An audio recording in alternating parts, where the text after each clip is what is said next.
Hey, this is Michael Lindsay from Vital MX. I'm here with Jason Abbott, who is our off-road media manager for American Honda, and we've got the 2019 Honda CRF450R. So Jason, it's actually really cool. You're an ex-media guy like us, so you've definitely spent plenty of time testing, riding a bunch of stuff before you end up at Honda. Got in there at a really exciting time. We went to your first big intro, 2017, when this bike was really an all-new platform, and just even as you guys mentioned today with the sales numbers, it's been really successful. It's done really well in all of our shootouts.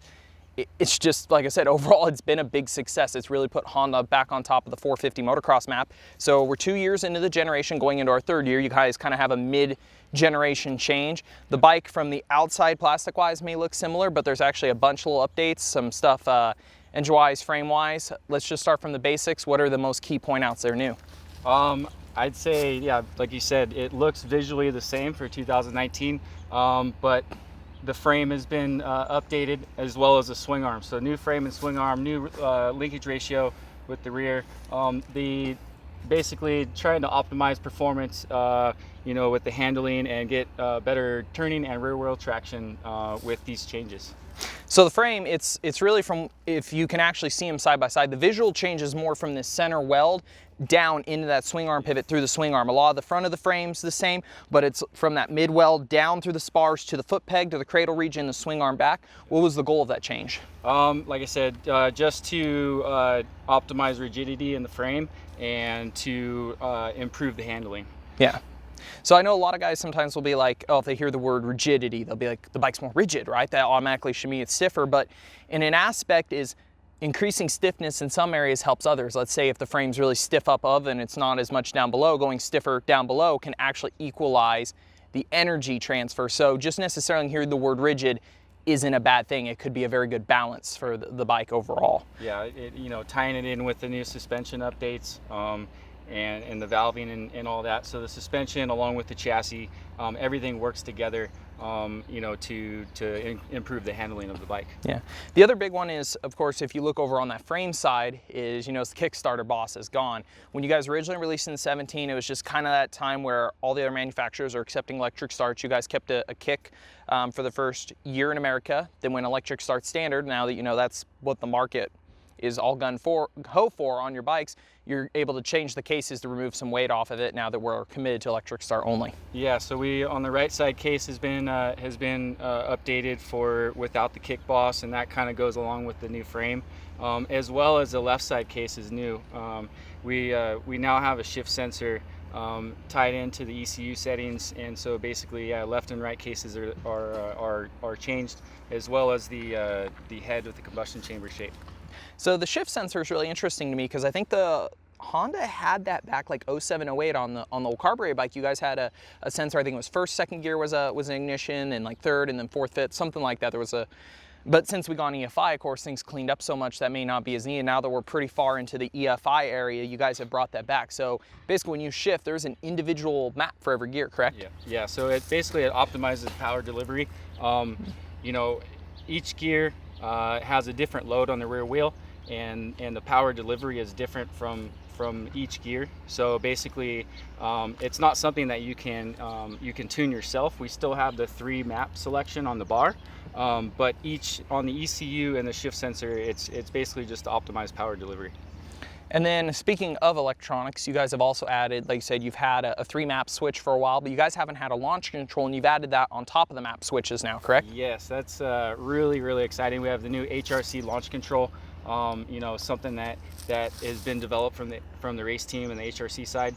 But basically, it works the same as the map switch. With the map switch, you hold the mapping button down for 3 seconds, and then it'll flash a blue light. With the new launch control system, just a quick kind of how-to. Once the bike is running, you pull the clutch lever in, and then hold the starter button for 3 seconds, just like you would the mapping switch, and then the light will flash purple. So there's 3 levels of start mode, and then 3 levels of mapping as well. So electronics wise, it's an exciting time. Just keep pushing the level of technology. It's cool to see. And then outside of the map thing, for engine performance, like I said, so you guys have cleaned up the combustion chamber, and there's a new, basically head pipe to mid pipe routing on the bike. Yeah, the header pipe was a big thing. So the header pipe really helped to improve the bottom end, the throttle response and the bottom to mid power delivery. It's definitely noticeable from 18 and 19 as far as, you know, roll on and response. So everything that we did was, like I said, was to improve power delivery and overall power. And then I think another really cool one is the brakes. So updated master cylinder, the reservoir up top's a little bit different, the brake line is different. And then a cool one, if I'm correct here, so brake caliper usually has two pistons, 27 millimeters, one is 30, one is 27. I believe that is a direct pull from the billet race caliper, which uses offset pistons like that because it changes the load as the rotor comes in, it evens out that pressure. That's like a direct take from the HRC Nissan billet caliper, right? Yeah. So we just like you know, the launch control and a couple of the other features. You know, the brake system with the different size pistons was you know, taken from what the factory guys were using. The front master cylinder is actually the same.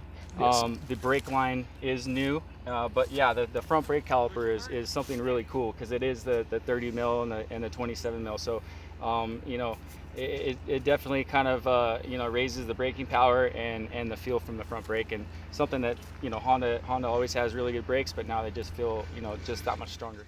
Yeah, and I think it's the 30 mil is basically where the leading edge, the direction the road, or sorry, no, the 27 is where the rotor's coming in, the 30 is the farther down, so it kind of actuates the pressure more even on the pad versus having two of the same size pistons where it can actuate too much pressure on the initial part, and basically the pad can almost end up on it crooked. You kind of get that more even pressure getting the whole brake pad engagement on the rotor. I mean, I couldn't have said it better myself.